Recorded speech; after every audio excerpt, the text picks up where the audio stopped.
La semaine dernière, pendant près d'une semaine, le cercueil a été transporté à travers plusieurs centres religieux et politiques d'Iran et d'Irak avant son inhumation à Khamenei, le chef en Iran.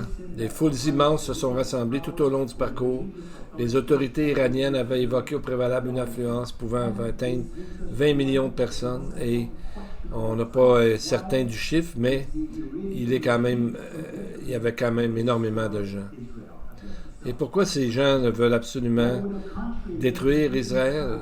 Pourquoi un pays dont le territoire est près de 80 fois plus vaste que celui d'Israël et dont la population est presque 10 fois plus nombreuse qu'Israël se concentre-t-il autant sur une nation aussi minuscule qu'Israël? Israël n'est qu'une étroite bande de terre, comme on peut voir sur la carte ici, mais c'est une des plus grandes nations du Moyen-Orient, a fait de la destruction de l'une des plus petites nations de la Terre un thème central de sa politique étrangère depuis plus de 4 décennies. La réponse va bien au-delà de la politique des frontières ou de la diplomatie, ce qui peut surprendre beaucoup de gens. Elle est étroitement liée à la théologie, à l'idéologie et aux attentes religieuses. Au cœur de cette vision du monde se trouve une branche particulière de l'islam chiite, connue sous le nom de chiisme duodécimain. Selon cette croyance, le 12e imam, parfois appelé l'imam caché ou le Mahdi, peut-être vous avez déjà entendu ça, aurait disparu de la vue du public au 9e siècle lors d'un événement appelé l'occultation. On ne considère pas qu'il soit mort, il serait au contraire resté caché selon cette idée, et toujours vivant, un peu comme le prophète Élie, attendant le moment de son retour pour instaurer la justice sur la terre.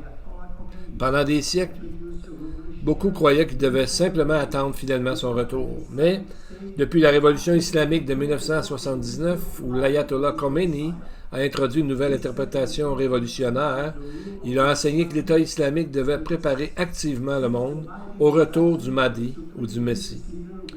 Ce qui a donné naissance à la doctrine signifiant le gouvernement du juriste islamique. Parce que le Mahdi est absent, il y a un chef religieux suprême qui gouverne à la place jusqu'à son retour. C'est pourquoi le guide suprême de l'Iran n'est pas uniquement un dirigeant politique, mais une autorité religieuse qui exerce le pouvoir au nom de l'imam absent. Par conséquent, le régime iranien considère qu'il accomplit une mission sacrée, historique. Et qui fait obstacle à cette mission? Le minuscule Israël. Car dans cette idéologie, Israël et les États-Unis sont souvent dépeints comme des obstacles principaux à cette vision du monde. C'est pour ça qu'ils appellent le petit Satan et le grand Satan. Dans leur perspective, l'opposition à Israël ne relève pas d'un simple désaccord politique. Elle devient une obligation idéologique et religieuse. Donc cela s'explique également pourquoi l'Iran soutient des groupes que le Hezbollah, le Hamas, les Houthis et d'autres organisations qui forment ensemble ce que l'Iran appelle l'axe de la résistance. La Bible dit qu'ils font preuve d'une haine éternelle. Et par ailleurs, l'idée de l'occultation où leur imam serait disparu, non par la mort, mais une existence cachée dans l'attente d'un retour futur, nous fait penser au prophète Élie dans la Bible.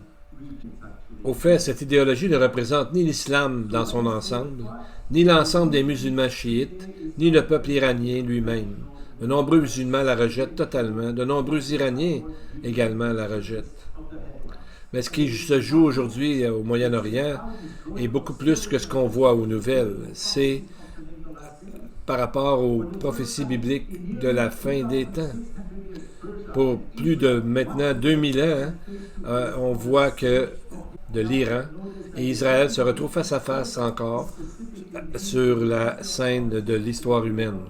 Ceux qui étudient les prophéties ne peuvent manquer de remarquer que la Perse, qui est citée par son nom dans la prophétie d'Ézéchiel sur Gog et Magog, occupe désormais une place centrale dans les événements au Moyen-Orient. En tant que croyants, cela doit nous rappeler que derrière de nombreux conflits terrestres se cachent souvent des réalités spirituelles plus profondes. Les Écritures révèlent une autre dimension. La raison ultime de cette volonté acharnée d'anéantir Israël réside dans le fait qu'Israël est le lieu où le Messie reviendra pour établir son royaume sur terre.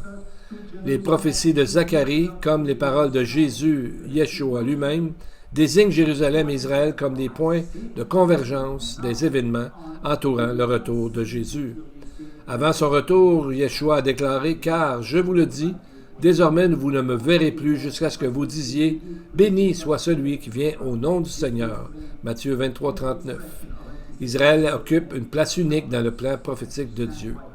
Et cela nous aide à expliquer toutes les manifestations d'antisémitisme et à comprendre pourquoi l'hostilité envers le peuple juif a persisté à travers l'histoire avec une intensité et une ténacité aussi exceptionnelles et même grandissantes. Cela ne signifie pas que nous haïssons les Iraniens. Bien au contraire, nous prions pour l'Iran. Ces dernières années, de nombreux Iraniens ont placé leur foi dans le Messie.